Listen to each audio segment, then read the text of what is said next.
नमस्कार दोस्तों। आज हम बात करेंगे राहु की सभी हाउसेस में आपके हॉरोस्कोप में कि राहु कैसे रिजल्ट्स देता है। इसके पहले कि मैं वीडियो अपना शुरू करूं, मेरी रिक्वेस्ट है आप सभी से कि ये बहुत ही अच्छा मुहूर्त है कि आप मेरे चैनल को सब्सक्राइब करें, लाइक करें और इस वीडियो को शेयर करें आगे। चलिए फिलहाल बाकी शुरू करते हैं इस वीडियो को। तो राहु अगर आपके पहले भाव में है तो क्या करता है, राहु के पहले बेसिक एट्रीब्यूट्स समझ लेते हैं।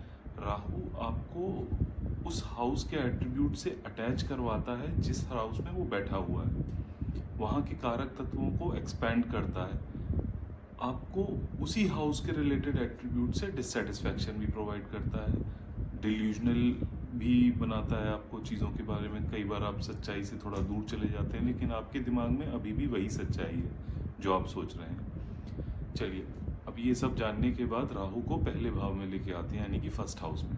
फर्स्ट हाउस आपको रिप्रेजेंट करता है, आपकी सोच को रिप्रेजेंट करता है। तो राहु जब फर्स्ट हाउस में आता है तो आपकी इंटेलेक्ट बहुत ज़्यादा शार्प हो जाती है। तो जब कोई भी रूम में अगर मान लीजिए कोई समस्या आती है और उस रूम में जितने भी लोग हैं जहाँ आप हैं वो सब कोई गिव अप करने की बात कर रहे हैं, तो आप बहुत कॉन्फिडेंस के साथ ये चीज़ बोलते हैं उस रूम में कि नहीं, इस प्रॉब्लम को सोल्यूशन मैं निकाल सकता हूँ, और ये लोग निकाल भी लेते हैं क्योंकि राहु फर्स्ट हाउस आपको इंटेलेक्ट बहुत ज़बरदस्त देता है। बट ये समस्या क्या देता है, आप सेल्फ ऑब्सेस्ड बहुत ज़्यादा होते हैं, आप अपने आप को सबसे ऊपर रखते हैं इर्रेस्पेक्टिव आपकी फैमिली में कोई भी हो, बड़े बूढ़े छोटे बड़े आपके एज ग्रुप के। लेकिन राहु आपको सेल्फिश बनाता है कि आप हर चीज़ में ये देखते हैं कि मुझे इससे क्या बेनिफिट होगा, या मेरा आराम पहले है, या मेरी जो रिक्वायरमेंट है वो पहले सेटिस्फाई होनी चाहिए। राहु आपको इस तरीके का नेचर देता है। अब क्योंकि राहु डिससेटिस्फैक्शन का भी कारक है, तो आप कितना भी अच्छा अपनी लाइफ में कर लें, आप हमेशा उससे और बेहतर करने की चाह रखेंगे, जिसकी वजह से आपको डिससेटिस्फैक्शन फील होता रहेगा अपनी ज़िंदगी में। जबकि बाकी लोग आपके आसपास के बोल रहे होंगे आपको कि यार आप बहुत अच्छा कर रहे हो लाइफ में, इतना क्यों डिससेटिस्फाइड हो, या क्या परेशानी है ज़िंदगी में। लेकिन आप उनको एक्सप्लेन करोगे भी तो उनको समझ में नहीं आ पाएगा, बिकॉज आपकी अपने आप से एक्सपेक्टेशन बहुत ज़्यादा है। चलिए ये तो रहा पहले भाव का राहु। अब राहु को हम लेके आते हैं दूसरे भाव में। सेकंड हाउस का राहु क्या करता है, आपको अटैच करा देता है बहुत ज़्यादा पैसे से, पैसे कमाने के तरीक़ों से। आपका दिमाग बहुत ज़्यादा इस तरफ चलेगा कि मैं क्या ऐसा डिफरेंट करूं, या कैसे मैं multiple streams of income generate करूं अपनी लाइफ में कि और बहुत ज़्यादा पैसा कमा लूँ। अगर आप आज की डेट में 5 लाख रुपए महीना भी कमा रहे हैं तो आपको लगेगा कि नहीं यार ये तो कम है, मुझे कम से कम 10-15 लाख कमाना चाहिए, तब जाके मेरी लाइफ सेटल होगी। बट आप यकीन मानिए जब आप उस लेवल पे पहुंच जाएंगे, जब 15 लाख रुपए कमा रहे होंगे, तो आपकी चाह होगी कि मैं 20-25 लाख कमाने लगूँ। तो पैसा आपके पास बहुत होगा, जो हो सकता है आपके आसपास वाले लोग या आपकी फैमिली बहुत एंजॉय कर रही हो, लेकिन आपके मन में कहीं ना कहीं ये रहेगा कि नहीं यार इतना भी काफ़ी नहीं है, अभी और ज़्यादा कुछ करना है और ज़्यादा कमाना है। तो ये राहु सेकंड हाउस के इश्यूज होते हैं। बट क्योंकि आपको कभी भी कम नहीं लगता, तो ऐसे लोग जनरेट कर ले जाते हैं डिफरेंट सोर्सेस ऑफ इनकम अपने। तो पैसा इनके पास काफ़ी अच्छा होता है अगर आप देखेंगे। लेकिन क्योंकि अब राहु थोड़ा सा मैलेफिक प्लैनेट तो है ही, और दूसरा भाव आपके खाने पीने के तरीक़ों को, आपकी फैमिली को भी दर्शाता है। तो राहु जब सेकंड हाउस में होता है तो आप ऐसे व्यक्ति की खाने पीने की आदत जो देखेंगे बहुत ज़्यादा डिसिप्लिन नहीं होगी, कभी भी कुछ भी खा रहा है, या फिर मतलब रेगुलर जो स्टेपल डाइट होनी चाहिए, एक सात्विक भोजन जो खाना चाहिए, उसके अलावा जंक फूड काफ़ी पसंद आता होगा, बहुत इधर उधर की चीज़ें खाते होंगे, अलग अलग कुजीन ट्राई करने की आदत हो सकती है, और ये किसी न किसी कारणवश अपनी फैमिली से हो सकता है डिससेटिस्फाइड रहते हो। अब डिससेटिस्फैक्शन का मतलब ये नहीं है कि अपनी फैमिली से नफरत करते हो या लड़ाइयाँ ही होती हो, नहीं। हो सकता है वेरियस रीजंस की थॉट प्रोसेस डिफरेंट है इनका अपनी फैमिली के कंपैरिजन में, तो इनको समझ में नहीं आता, या फैमिली इनका थॉट प्रोसेस नहीं समझ में पाती हो, ये भी हो सकता है। तो ये था राहु सेकंड हाउस के बारे में। अब राहु सेकंड हाउस से राहु को लेके आते हैं थर्ड हाउस में। थर्ड हाउस आपका होता है सिबलिंग्स का, थर्ड हाउस है आपके शॉर्ट ट्रेवल्स का, थर्ड हाउस मार्केटिंग का है, ऑनलाइन काम का, ऑनलाइन प्रेजेंस का है, आपके डॉक्यूमेंट्स को रिप्रेजेंट करता है थर्ड हाउस, आपके नेबरहुड को रिप्रेजेंट करता है थर्ड हाउस। तो राहु जब थर्ड हाउस में अगर होगा तो आप देखिएगा आपको नेबरहुड राहु जैसे लोगों वाली ही मिलेगी, कि वो होंगे कुछ और दिखाते कुछ और होंगे, क्योंकि राहु इल्यूजन क्रिएट करता है। तो वो जो उनकी सच्चाई है उसके अलावा वो एक अलग तरीके की दुनिया बिल्डअप करके आपके सामने पोर्ट्रे करेंगे, जिसका हो सकता है आपको पता चले भी, हो सकता है ना भी पता चले। अब थर्ड हाउस आपके सिबलिंग्स भी हैं, तो आप सिबलिंग से अपने अटैच भी बहुत ज़्यादा रहेंगे, बट कहीं ना कहीं डिससेटिस्फैक्शन भी आपको आपके सिबलिंग्स ही देंगे, क्योंकि आप इतने ऑब्सेस्ड होंगे, आप हर चीज़ में उनको बेटर करना चाहेंगे, उनको सजेस्ट करना चाहेंगे उनकी लाइफ कैसे बेटर हो सकती है। लेकिन आपका सिबलिंग उस चीज़ को उसी तरीके से परसीव करे ज़रूरी नहीं है, हो सकता है वो आपकी एडवाइस सुने ही ना, जो कि आपको डिससेटिस्फैक्शन देगा अपनी ज़िंदगी में, कि ये क्यों नहीं सुन रहा है, सुन रही है, मैं इसकी लाइफ इम्प्रूवमेंट के लिए ही मैं इसको सजेस्ट कर रहा हूँ। लेकिन आप देखेंगे कि वो आपकी बात को मानेंगे ही नहीं। तो ये एक चीज़ थी। अब राहु आपको यहाँ रह के ट्रैवल भी बहुत कराता है। अच्छा, राहु का एक कारक तत्व और होता है कि आपको जो अटैच करता है, तो आप की क्षमताएं जो होती हैं, जो इल्यूजन की वजह से आपकी जो बेसिक नेचर है, आपकी जो स्ट्रेंथ्स हैं, वो भी आपके दिमाग में बहुत ज़्यादा आप फील करते हो। तो थर्ड हाउस हार्ड वर्क का भी है। तो जब राहु यहाँ आता है तो आपकी अपने आप से expectation to do hard work बहुत बढ़ जाती है, और आपको अटैच भी ये हार्ड वर्क से करा देता है, तो आप मेहनत बहुत करते हैं। तो थर्ड हाउस राहु बहुत अच्छा माना गया, और इसीलिए थर्ड हाउस राहु काल पुरुष की कुंडली में, क्योंकि यहाँ तीसरी राशि आती है, उच्च का भी माना गया है। तो यहाँ राहु अगर किसी कुंडली में है तो बहुत अच्छे रिजल्ट्स देता है। मेलिफिक है तो थोड़े बहुत नेगेटिव्स भी देगा, जो मैंने बताया आपको, अपने सिबलिंग्स के साथ डिससेटिस्फैक्शन हो सकता है। बट प्रोफेशनली अगर देखेंगे तो ये थर्ड हाउस राहु बहुत अच्छे से काम करता है आपके लिए। चलिए, अब राहु को लेके आते हैं फोर्थ हाउस में। फोर्थ हाउस आपकी मदर का है, आपकी लग्जरी कंफर्ट का है, आपकी गाड़ी का है, आपकी प्रॉपर्टी का है। फोर्थ हाउस को राजगद्दी भी बोला गया है। तो फोर्थ हाउस आपके पहले हाउस से चौथा पड़ता है, तो ये आपके खुशी का भी भाव है। तो राहु जब यहाँ आता है, पहला तो मदर को बहुत परेशान करता है, क्योंकि मैलिफिक प्लैनेट है, और यहाँ आया मून का नेचुरल हाउस है, मून का मेजर एनिमी है राहु। तो मून आपकी मदर को रिप्रेजेंट करता है, तो मदर को थोड़ा परेशान करता है राहु यहाँ पर। और राहु यहाँ होता है तो आपकी इच्छा टू बिल्ड लग्जरी बहुत ज़्यादा, या क्या महंगी से महंगी गाड़ी ले लूँ मैं, घर में कितना अच्छा बना लूँ, कितना बड़ा बना लूँ, इसकी इच्छा बहुत ज़्यादा आपको रहती है। और आप जितना भी घर बड़ा बना लें, आपको वो डिससेटिस्फैक्शन थोड़ा सा रहेगा कि नहीं यार, मैं कुछ और बेटर कर सकता था। तो आप हो सकता है पाएँ जिनका राहु चौथे भाव में है, अगर या तो वो अगर फाइनेंशियली बहुत ज़्यादा अच्छा कर रहे हैं अपनी लाइफ में, तो वो घर बदलते हों बहुत, ये पॉसिबिलिटी है। या फिर वो घर में कुछ ना कुछ रेनोवेशन कराते रहेंगे, क्योंकि वो डिससेटिस्फाइड रहेंगे अपने घर से, कि अभी मैं एक चेंज करा दूं तो शायद इस वजह से ज़्यादा अच्छा हो जाएगा, वो चेंज करा दूं तो शायद उस वजह से ज़्यादा अच्छा हो जाएगा। ये एक चीज़ होती है। और राहु ट्रांसपोर्टेशन का भी कारक है। तो राहु जब चौथे भाव में आता है तो ये आपको अपने घर से दूर जाने के लिए प्रेरित करता है। मतलब अगर आप मान लीजिए नॉर्दर्न इंडिया में पैदा हुए हैं, स्पेशली अगर मान के चलते हैं चलिए कि यूपी में पैदा हुए हैं, तो आपका कर्म का क्षेत्र जो है वो यूपी से दूर होना चाहिए। अब वो इंडिया के बाहर भी हो, भारत के बाहर भी हो सकता है, या भारत में ही रहते हुए किसी ऐसे रीजन में हो सकता है जो कल्चरली यूपी से बहुत डिफरेंट है। फॉर एग्जाम्पल, आप राजस्थान में जाके काम कर सकते हैं, आप गुजरात में जाके काम कर सकते हैं, आप सदर्न इंडिया में जाके काम कर सकते हैं, चेन्नई में जैसे कि काम कर सकते हैं, बेंगलोर में काम कर सकते हैं। तो ये कल्चरली डिफरेंट प्लेसेस हो गई। तो ज्योतिष की भाषा में इसको भी फॉरेन लैंड ही कंसिडर किया जाएगा। तो जिनका राहु चौथे भाव में है मेरा सजेशन उनको रहेगा कि वो अगर घर से दूर जाके काम करेंगे तो उनको ज़्यादा अच्छे रिजल्ट्स मिलेंगे प्रोफेशनली। चलिए, अब राहु को 5वें भाव में लेके आते हैं। 5th हाउस होता है आपकी पढ़ाई का, 5th हाउस आपका होता है हैबिट्स का, आपका मंत्रा चैंटिंग का 5th हाउस होता है, आपकी पीस ऑफ माइंड भी 5th हाउस दर्शाता है।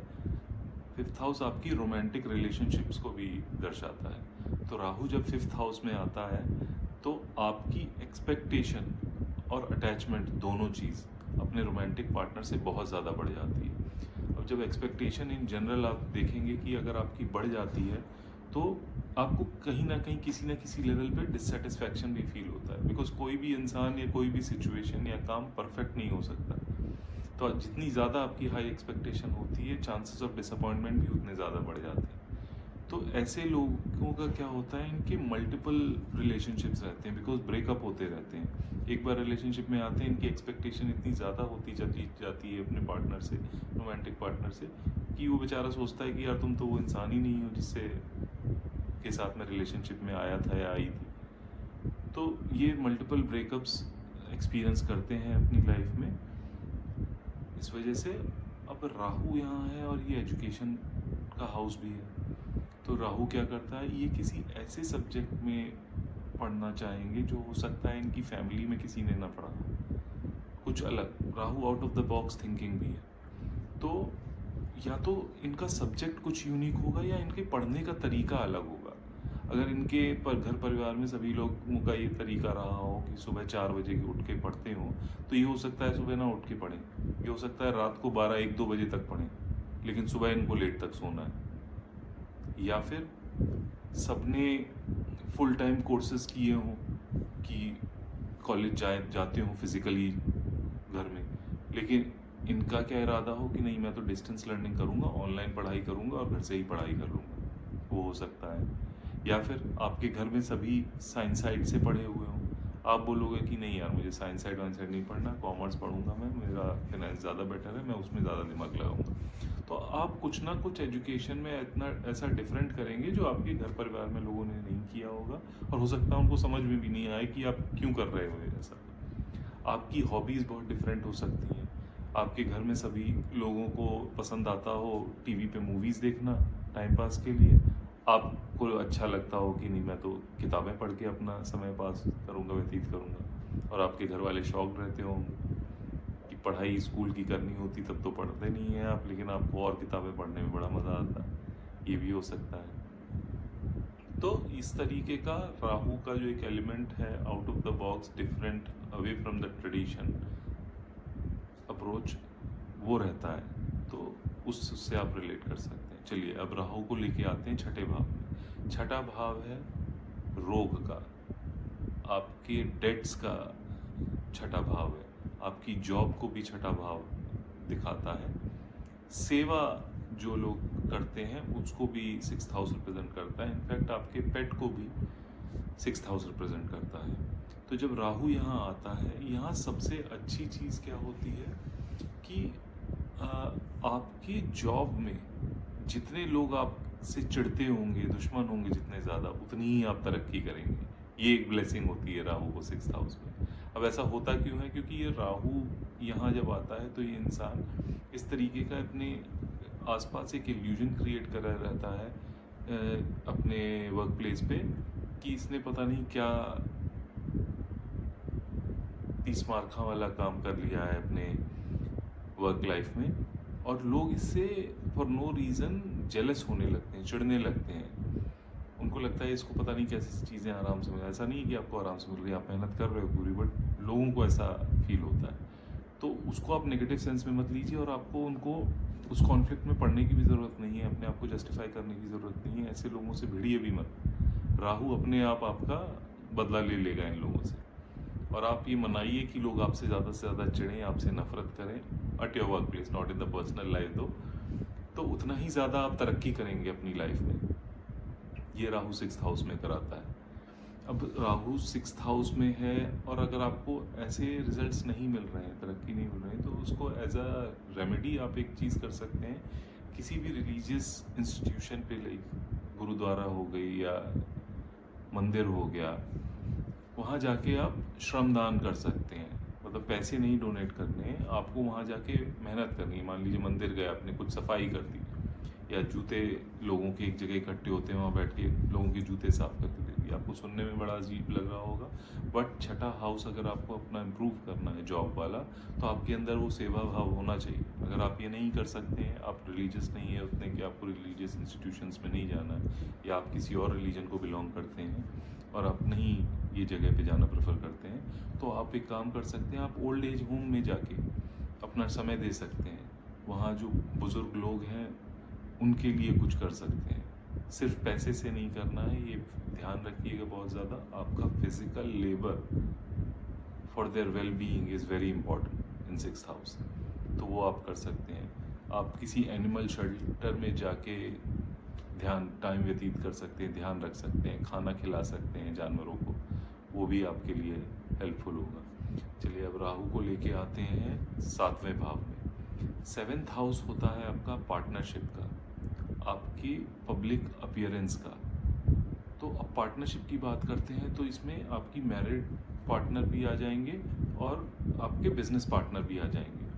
राहु जब यहाँ आता है तो सबसे बड़ी दिक्कत क्या होती है, स्पेशली शादी में लोगों को, कि आप अपने स्पाउस से बहुत ज़्यादा अटैच हो जाते हैं, और ये आपकी हरकतों में भी दिखता है। और आप ये देखेंगे इन जनरल लाइफ में, जब आप बहुत ज़्यादा किसी को भाव देते हैं तो वो आपको भाव कम देने लग जाता है। तो अगर आपका राहु 7वें हाउस में है तो आपको ये ध्यान रखना है, मैं ये नहीं बोल रहा हूँ कि आप अपने पार्टनर पे ध्यान ही मत दीजिए, अटैचमेंट अच्छा है, लेकिन आपको एक अपना सेपरेट सर्कल भी रखना चाहिए दोस्तों का। आपकी पूरी दुनिया सिर्फ आपका स्पाउस नहीं होना चाहिए, क्योंकि वो आपके अंदर फ्रस्ट्रेशन डेवलप करेगा। बिकॉज आपके स्पाउस के लिए आप उसकी पूरी दुनिया नहीं होंगे, अनलेस और अनटिल उनके भी 7वें भाव में राहु हो। तो ऐसा मत सोचिएगा कि ये कार्मिक रिलेशनशिप है, अगर उनके भी राहु है, राहु मैलेफिक प्लैनेट है तो दिक्कत देगा आपको, रिलेशनशिप में डिससेटिस्फैक्शंस देगा। हो सकता है reason of being dissatisfied different हो, बट वो रहेंगे। तो ये राहु का 7वें भाव में, तो इम्पॉर्टेंट है आपके लिए कि आप एक अपना सेपरेट सर्कल भी बना के रखिए। फॉर एग्जांपल इसी तरीके से अगर बिजनेस पार्टनर है आपके, तो ये नहीं कि पूरे टाइम सिर्फ बिजनेस पार्टनर के साथ ही बैठे हुए हैं, उन्हीं के साथ बात कर रहे हैं, डिस्कशन कर रहे हैं, आपकी सोच ब्रॉडन ही नहीं होगी। आप काम करिए अपने बिजनेस पार्टनर के साथ बहुत ज़्यादा अच्छे से, लेकिन आप बाहर के लोगों से भी मिलिए, ताकि आपका एक व्यू पॉइंट उतना ज़्यादा ब्रॉड होता चला जाए, नए नए आइडियाज़ आएँ आपको अपने बिजनेस के लिए। नहीं तो आप बहुत संकुचित वहीं रेस्ट्रिक्टेड रह जाएंगे, और हो सकता है आपका बिजनेस पार्टनर भी उतना टाइम आपके साथ ना व्यतीत करना चाहता, उसने कहा यार पर्सनल लाइफ है मेरी, मुझे थोड़ा घर पे जाके और लोगों के साथ और दोस्तों के साथ भी मिलना, और आपको लगे कि नहीं यार मैं तो यहाँ बिजनेस के बारे में बात करना चाह रहा हूँ तुम्हारे साथ, लेकिन तुम किसी और ही धुन में हो, तो आपको डिससेटिस्फैक्शन होगा। जबकि वो आदमी भी गलत नहीं होगा, पूरे टाइम 24 घंटे तो बिजनेस की बात नहीं कर सकता ना। तो आपके लिए भी इम्पॉर्टेंट है, अगर आपका दिमाग इतना तेज़ी से चल रहा है कि आप बिज़नेस के बारे में बात करना चाहते हैं, तो आप अपने एक डिफरेंट सर्कल क्रिएट करिए, जो और लोग बिज़नेस कर रहे हैं उनके साथ भी, क्योंकि आप अपने आइडियाज़ उनके साथ शेयर करेंगे, वहाँ से भी आपको कुछ इनपुट मिलेगा, तो आपकी थिंकिंग ज़्यादा इवॉल्व रहेगी आपके बिज़नेस के पर्सपेक्टिव से भी। तो ये था राहु 7th हाउस में। अब राहु को लेके आते हैं 8वें भाव में। 8th हाउस को बोला गया है कि बहुत ज़्यादा पेन एंड सफरिंग का हाउस है।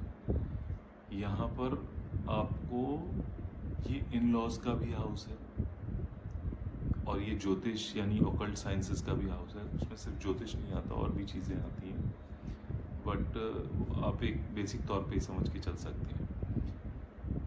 यहाँ मैन्युफैक्चरिंग का काम भी होता है, डीप रिसर्च का काम भी होता है, या मेडिकल प्रोफेशन भी 8th हाउस से रिप्रेजेंट होता है। तो अगर राहु आपका 8वें भाव में है और आप इन सब चीज़ों से रिलेटेड कोई भी काम कर रहे हैं, तो राहु आपको ज़्यादा परेशान नहीं करेगा। लेकिन अगर आप नहीं कर रहे हैं तो आप तरह तरीके की दिक्कतें देख सकते हैं, क्योंकि एक तो ये मैलेफिक प्लैनेट है, ऊपर से पेन और सफरिंग के हाउस में, तो दिक्कत तो देगा आपको।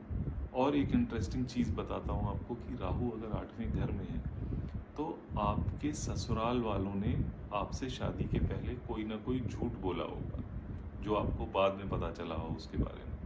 ये एक बार आप चेक करिएगा, अगर आपकी शादी नहीं हुई और आप ये वीडियो देख रहे हैं तो आपके घर में किसी की शादी हुई है और उसके 8वें भाव में राहु है अगर, तो उनसे एक बार पूछ के देखिए कि कोई ऐसी बात बाद में पता चली कि शादी की जो उसके शादी के पहले आपके ससुराल वालों ने झूठ बोली हो। और ज़रूरी नहीं है कि बहुत बड़ी बात हो, बहुत छोटी सी बात भी हो सकती है, but for what ever reason उन्होंने वो छुपाई हो सकता है आपसे। ये चेक करिएगा एक बार। चलिए अब राहु को लेके आते हैं 9वें भाव में। 9th हाउस है रिलीजियस प्रैक्टिसेस का, ट्रेडिशंस का, गुरु का, आपके फादर का, आपकी हायर एजुकेशन का। राहु यहाँ जब आता है कि बहुत ज़्यादा राहु है out of the box thinking, तो राहु को यहाँ इस हाउस में यानी कि सेजिटेरियस साइन में, कालपुरुष की कुंडली में 9th हाउस में 9th साइन आता है जो कि सेजिटेरियस का होता है। यहाँ पर इसको नीच का माना गया है, राहु को डेबिलिटेटेड माना गया है। तो ये क्या करता है, Rahu out of the box thinking, ये आपको रिबेलियस बनाता है। इस पर मैंने एक छोटा वीडियो बनाया भी था कि 9th हाउस राहु कैसे करता है, क्या करता है। अगर आपको इंटरेस्ट हो तो आप वो भी एक बार जाके देख सकते हैं, बाकी मैं यहाँ तो बता ही रहा हूँ आपको। तो राहु 9th हाउस में क्या होगा, इस इंसान की टेंडेंसी होगी कि अपने फैमिली के ट्रेडिशंस से अलग जाके कुछ करना। अगर हायर एजुकेशन आपके इस घर परिवार में सभी ने भारत से करी है, तो आपको लगेगा कि नहीं, मैं तो बाहर जाके करूँगा भाई, भारत से बाहर जाके विदेश में जाके पढ़ाई करूँगा। या फिर हायर एजुकेशन में आपकी फैमिली में लीनिएज पूरी सब लोग डॉक्टर्स बनते हुए आ रहे हो, आपके पेरेंट्स आपसे बोल रहे हैं डॉक्टर बनिए, तो आप बोलोगे कि नहीं, डॉक्टर नहीं बनूंगा, मैं तो अपना यूट्यूब चैनल शुरू करूंगा। वैसा कुछ हो सकता है। या XYZ कोई भी डिफरेंट प्रोफेशन जो आपके ट्रेडिशनली आपकी फैमिली में किसी ने नहीं किया, वो वैसा कुछ कर सकते हैं आप। 9th हाउस, अब अच्छा, ये एक ऑस्पिशियस ओकेजन्स का भी आपकी लाइफ में घर है 9th हाउस। तो ऑस्पिशियस ओकेजन एक तो एग्जाम्पल के तौर पर ले सकते हैं, आपकी शादी भी होती है। तो ये इंसान जिसका राहु 9वें भाव में, ये किसी ऐसे इंसान से शादी करता है, या तो ये मतलब ये बहुत स्ट्रॉन्ग प्लेसमेंट है राहु का फॉर लव मैरिज और इंटरकास्ट और इंटर रिलीजन मैरिज के लिए। अगर ऐसा कुछ भी नहीं हुआ है, फिर भी 9th हाउस में आपको लगेगा यार मैं तो कुछ मैच नहीं कर रहा, आप ये देखिएगा आपके स्पाउस, क्योंकि लॉन्ग डिस्टेंस ट्रैवल का भी हाउस है, आपके स्पाउस की बर्थ प्लेस आपकी बर्थ प्लेस से बहुत दूर होगी, और वो जहाँ होगी वो एरिया आपके बर्थ प्लेस के एरिया से कल्चरली डिफरेंट होगा। इवन इफ वो आपकी सेम कास्ट या सेम रिलीजन, बट उनका जन्म कहीं और हुआ होगा, वैसा हो सकता है। ये देखिएगा बहुत कल्चरली डिफरेंट फैमिली होगी उनकी। अब राहु को 10वें भाव में लेके आते हैं। 10th हाउस है आपका प्रोफेशन, आपका पब्लिक स्टेटस। तो 10th हाउस आपकी मदर इन लॉ का भी है। तो राहु जब यहाँ आएगा तो राहु आपको अपने प्रोफेशन से अटैच करा देगा, तो आप बहुत मेहनत करोगे। तो राहु 10वें हाउस में अच्छा माना गया है प्रोफेशनली अगर देखेंगे तो आप मेहनत करने से पीछे नहीं होते हो। आपको अपना पब्लिक स्टेटस बनाने के लिए जो कुछ भी करना पड़े आप करने को रेडी रहते हो। तो ऐसा बंदा प्रोफेशनली अच्छा कर ले जाता है कुछ ना कुछ। लेकिन अब यहाँ मदर इन लॉ भी आती हैं, राहु डिससेटिस्फैक्शन का भी कारक है। तो हो सकता है आपकी रिलेशनशिप अपनी मदर इन लॉ से बहुत अच्छी ना रहे। प्रोफेशनली तो आप अच्छा कर रहे हो, लेकिन आपकी मदर इन लॉ के साथ इतनी अच्छी रिलेशनशिप ना रहे। अब पब्लिक स्टेटस भी है और राहु इल्यूजन का भी कारक है। आप हो सकता है अभी उस स्टेज तक पहुँचे ना हो कि आपको पब्लिक स्टेटस ऐसा हो कि आपको सब लोग जाने, बट आपकी दिमागी दुनिया में आप ऑलरेडी वहाँ पहुँच चुके हैं और आप ये एक्सपेक्ट करते हो सकता है कि नहीं, लोगों को मुझे जानना चाहिए। और कोई अगर आपको उस तरीके से नहीं देख रहा है और रेस्पेक्टफुली नहीं ट्रीट कर रहा है जो कि आप अपनी दिमागी दुनिया में हैं, तो आपको डिससेटिस्फैक्शन और अनफुलफिल्ड लाइफ का थोड़ा सा एक एक्सपीरियंस दे सकता है वो इंस्टेंस। चलिए अब राहु को लेके आते हैं 11वें भाव में। 11th हाउस है आपके डिज़ायर्स का, 11th हाउस है आपकी ग्रीड का, आपके दोस्तों का, आपके रिलेटिव्स का। तो जब राहु यहाँ आता है आपके डिज़ायर्स बहुत ज़्यादा बढ़ जाते हैं। अब डिज़ायर्स बढ़ना कुछ लोगों के हिसाब से ख़राब भी हो सकता है, कुछ लोगों के हिसाब से अच्छा भी हो सकता है। तो उसको एक सही गलत की कैटेगरी में डिवाइड करना बहुत डिफ़िकल्ट चीज़ है, बिकॉज आपके डिज़ायर्स जितना ज़्यादा होंगे आप उनको पाने के लिए उतनी मेहनत करेंगे, बट बिना मेहनत के अगर डिज़ायर्स हैं तो फिर प्रॉब्लम है। तो उस चीज़ का आपको ध्यान रखना है कि डिज़ायर्स खाली ऐसे दूसरों के भरोसे नहीं पूरे होने हैं। डिज़ायर्स रखते हैं तो उनके लिए मेहनत करने का भी दमखम रखिए अपने अंदर। तो डिज़ायर्स बहुत ज़्यादा हो, ग्रीड आपके अंदर, greed is not a very good emotion to have, कि आपके पास जितना भी होगा आपको कम लगेगा। 11वां घर आपकी इनकम का है, तो आप जैसा दूसरे भाव में बताया था उसी तरीके का कुछ देखेंगे कि आप लाख रुपए, 5 लाख रुपए, 10 लाख रुपए भी कमा रहे हैं, आपको कम ही लगेगा हमेशा। अब राहु इल्यूजन और डिससेटिस्फैक्शन, तो आपके जो दोस्त होंगे, आपके जो रिश्तेदार होंगे, हो सकता है वो राहु की तरह हो, कि बाहर से तो बहुत बढ़िया बढ़िया सब कुछ, लेकिन पीछे से मतलब मौका मिले तो आपके पीठ में खंजर भोंक दें, वैसे वो भी हो सकता है। तो राहु 11th हाउस में आप पैसा तो अच्छा कमाएंगे, बट थोड़ा सा आपको अपने नेटवर्क का ध्यान रखना चाहिए, कैसे लोगों के साथ आपका उठना बैठना है, और बहुत ब्लाइंडली किसी पे भी ट्रस्ट नहीं करना चाहिए जिसका राहु 11th हाउस में, क्योंकि ऐसे लोग घिरे हुए होते हैं, क्या बोलते हैं वो कहावत है ना, आस्तीन के सांपों से। जो आपके बहुत क्लोज होगा आपको पता नहीं चलेगा कब उसने आपको धोखा दे दिया। तो राहु 11th हाउस वालों को थोड़ा ध्यान से रहना चाहिए। चलिए, ये तो था राहु 11th हाउस के बारे में। अब राहु को 12वें घर में लेके आते हैं। 12th हाउस राहु का पक्का घर माना गया है लाल किताब के हिसाब से। तो राहु यहाँ बहुत ज़्यादा आपको सच परेशान नहीं करता है, क्योंकि इसका खुद का हाउस है, प्लस ये स्पिरिचुअलिटी को भी शो करता है 12th हाउस। तो अगर आप स्पिरिचुअल रहते हैं, मेडिटेशन वगैरह करते हैं, तो आप पाएंगे कि आप ठीक रहेंगे। और राहु 12th हाउस बहुत बड़ा कारक है आपको फॉरेन सेटलमेंट का, आपको दूसरी कंट्री में ले जाए। तो आपको ये राहु तब ज़्यादा परेशान करेगा अगर आप अपनी बर्थ प्लेस छोड़ के फॉरेन जगह नहीं गए। फॉरेन से मतलब यूएस, कनाडा, ऑस्ट्रेलिया ही मत समझिएगा। अगर आपका जन्म साउथ इंडिया में हुआ है और आप नॉर्थ इंडिया में जाकर रह रहे हैं तो भी फॉरेन है। नॉर्थ इंडिया में जन्म हुआ है और आप साउथ इंडिया में जाके रह रहे हैं तो भी फॉरेन है। सेंट्रल इंडिया में भी रह रहे हैं तो भी फॉरेन है। फॉरेन क्यों बोल रहा हूँ, इसको नेगेटिवली मत परसीव करिएगा, जस्ट दैट कि कल्चरली डिफरेंट जगह है, तो आप वहाँ जाके काम करेंगे तो आपका अच्छा चलेगा। राहु उतना परेशान नहीं करेगा। राहु 12वें घर में मेजरली तभी आपको परेशान करेगा अब अगर आप अपने बर्थ प्लेस के पास रहकर ही काम कर रहे हैं। तो ये था राहु के बारे में इन ऑल द 12 हाउसेस। आप लोग प्लीज़ अपना फीडबैक दीजिएगा कि कैसा लगा आपको ये वीडियो, और क्या क्या मिसकंसेप्शंस आपके क्लियर हुए या क्या अंडरस्टैंडिंग आपकी और बेटर हुई राहु 12th हाउस को लेके। और इस तरीके की और इन्फॉर्मेशन भी मैं लाता रहूँगा, और प्लैनेट्स का भी वीडियोस बनाऊँगा जो पूरे 12 हाउसेस में कैसा रिजल्ट्स देते हैं, और इसको के लिए मुझे मोटिवेट करे रहने के लिए, बने रहने के लिए आपको ये चैनल ज़रूर सब्सक्राइब करना है, लाइक करना है, शेयर करना है जितना ज़्यादा से ज़्यादा हो सके, ताकि ये मुझे मोटिवेटेड रखे। और मेरे बहुत ज़्यादा प्लान्स हैं इस चैनल को लेके कि जो सब्सक्राइबर्स रहेंगे, जो लॉयल सब्सक्राइबर्स रहेंगे, रेगुलरली वीडियोस देखेंगे, उनको मैं और क्या बेटर फैसिलिटीज़ दे सकता हूँ। तो अभी फ़िलहाल मेरे दिमाग में एक नंबर है कि उतने सब्सक्राइबर्स हो जाएंगे तो then probably I will start कि वीकली या मंथली एक बार लाइव आकर किसी की भी एक इंसान की कुंडली की फ्री रीडिंग करूं, अगर उनको कोई आपत्ति ना हो कि लाइव यूट्यूब पे मैं उनकी कुंडली की रीडिंग कर रहा हूँ। उनकी आइडेंटिटी ऑफ कोर्स हिडन रहेगी, नहीं ऐसे बताई जाएगी, बट वो एक चीज़ है ताकि जो लोग अगर फ़ीस दे के नहीं कंसल्टेशन ले सकते हैं, अगर मुझसे उनको लगता है कि मेरी फ़ीस ज़्यादा है, फ़ीस के बारे में यहाँ बात नहीं करूँगा। अगर जानना है आपको तो आप मुझे मेल कर सकते हैं, डिस्क्रिप्शन में आपको मेरा ईमेल आईडी मिल जाएगा।